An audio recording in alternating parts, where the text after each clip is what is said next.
తెలంగాణ ప్రజలకు నమస్కారం. ఈరోజు తెలంగాణ గడ్డ మీద మరొక్కసారి దళిత సామాజిక వర్గానికి ఘోరమైన అవమానం జరిగింది.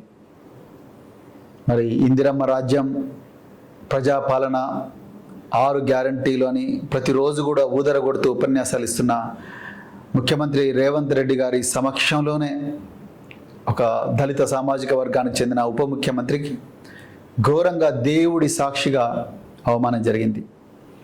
మిత్రులారా, ఈరోజు ఉదయం యాదాద్రి లక్ష్మీ నరసింహస్వామి గారి ఆలయంలో ముఖ్యమంత్రి గారి దంపతులు, మరి ఉప ముఖ్యమంత్రి గారు, అదేవిధంగా జిల్లా మంత్రులు కోమటిరెడ్డి గారు, అదేవిధంగా ఉత్తమ్ కుమార్ రెడ్డి గారు, వీరందరూ మరి ప్రత్యేక పూజా కార్యక్రమాలు నిర్వహించారు.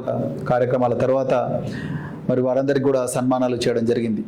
ఇక్కడ విషయం ఏంటంటే, మరి ముఖ్యమంత్రి గారి దంపతుల తర్వాత మరి ప్రోటోకాల్ ప్రకారం ఉప ముఖ్యమంత్రి గారు వస్తారు, అదేవిధంగా జిల్లా శాఖ మంత్రులు వస్తారు. మరి ఈరోజు ముఖ్యమంత్రి దంపతులు, అదేవిధంగా ఉత్తమ్ కుమార్ రెడ్డి గారు, అదేవిధంగా కోమటిరెడ్డి వెంకటరెడ్డి గారు, వాళ్ళందరేమో ఎత్తైన కుర్చీల మీద కూర్చొని మరి ప్రోటోకాల్లో 2వ స్థానంలో ఉండే ఉప ముఖ్యమంత్రి గారికి మాత్రం మరి చిన్న బల్లపీట వేసి కూసబెట్టిండ్రు కింద. అంటే నేనేమంటానంటే, తెలంగాణ పిల్లలందరూ కూడా దయచేసి గుర్తించాలి, కాంగ్రెస్ పార్టీ మొదటి నుంచి కూడా ఇదే విధంగా వెక్కిరిస్తూ ఉన్నది పేద సామాజిక వర్గాలను. పేరుకు మాత్రమే ఒక దళిత వర్గానికి చెందిన మల్లికార్జున ఖర్గేను ఏఐసిసి ప్రెసిడెంట్గా పెట్టిండ్రు తప్ప వాళ్ళ గుండెల్లో ఈ వర్గాలను గౌరవించాలన్న ఆలోచన ఏమాత్రం లేదు. అంగరంగ వైభవంగా మరి ఎన్నో అబద్ధాలు చెప్పి ఇలా కాంగ్రెస్ పార్టీ అధికారంలోకి వచ్చింది. కాంగ్రెస్ పార్టీ అధికారంలోకి వచ్చిన తర్వాత ప్రగతి భవన్ను మహాత్మా జ్యోతిరావు పూలే ప్రజాభవన్గా మార్చిండ్రు. ఆ ప్రగతి భవన్లో వెనక ఉండే బిల్డింగ్లో మల్లు బట్టి విక్రమార్క గారిని ఉప ముఖ్యమంత్రిని కూర్చోబెట్టిండ్రు. అదేవిధంగా ఇంకా 6 గ్యారంటీలని రకరకాల ఉపన్యాసాలు చేస్తూ ఉన్నారు. కానీ ఇక్కడ జరుగుతున్నది ఏంటంటే, మొత్తం మీడియా సాక్షిగా ప్రజలందరి ముందల తెలంగాణ ప్రజలందరూ చూస్తుండగానే ఉప ముఖ్యమంత్రి గారికి ఘోరంగా అవమానం జరిగింది.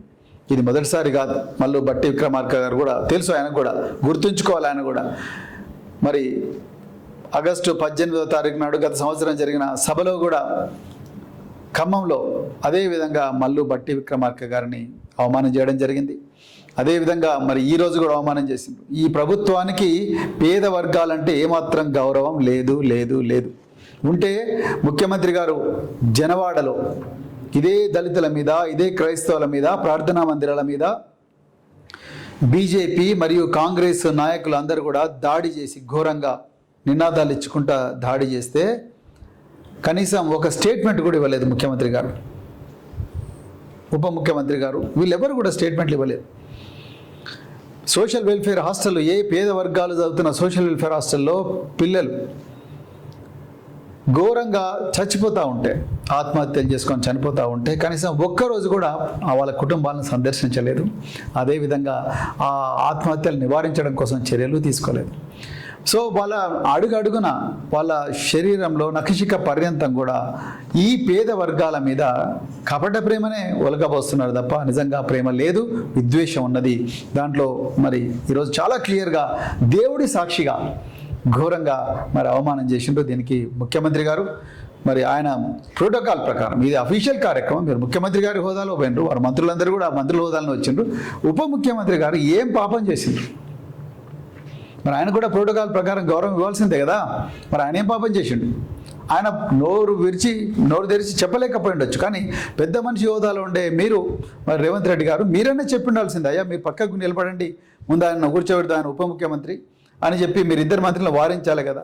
ఇక మొత్తం మాదే అధికారం, మేమే చేస్తాం ఏదైనా, ఇక మా చేతుల్లోనే ఉంటుంది అంతా. మీరు ఓన్లీ నామకే వస్తే మీకు ఉప ముఖ్యమంత్రి పోస్ట్ ఇచ్చినాం, నువ్వు ఎక్కడ వేసినా, ఎక్కడ ఏ మూలన పడుంటు నువ్వు అంతే అన్నట్టుగా మీరు ఇది ఒక్కటేసారి కాదు, ఇంత ముందు కూడా చాలాసార్లు ఆ విధంగా మీరు మీ అహంభావం ప్రదర్శించిండ్రు.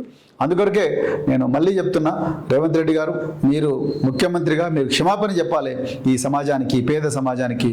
ఈ చెప్పినంత వరకు కూడా మరి ఊరుకోమని నేను చెప్తున్నా.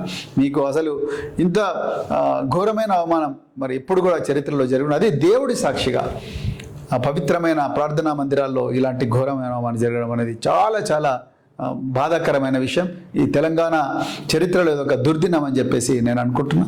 సో మరి తెలంగాణ పిల్లలందరూ కూడా దీన్ని గమనించాలి అని చెప్పి, అదేవిధంగా ఈ దోపిడీ కాంగ్రెస్ పార్టీకి, ఈ పేద వర్గాల మీద అహంభావాన్ని ప్రదర్శిస్తున్న ఈ కాంగ్రెస్ పార్టీకి బుద్ధి చెప్పాలని చెప్పేసి కూడా ఈ సందర్భంగా తెలంగాణ ప్రజలందరినీ కోరుకుంటూ, దళితుల ఆత్మగౌరవం, బహుజనుల ఆత్మగౌరవం కోసం బహుజన్ సమాజ్ పార్టీ నిరంతర పోరాటం చేస్తుంది.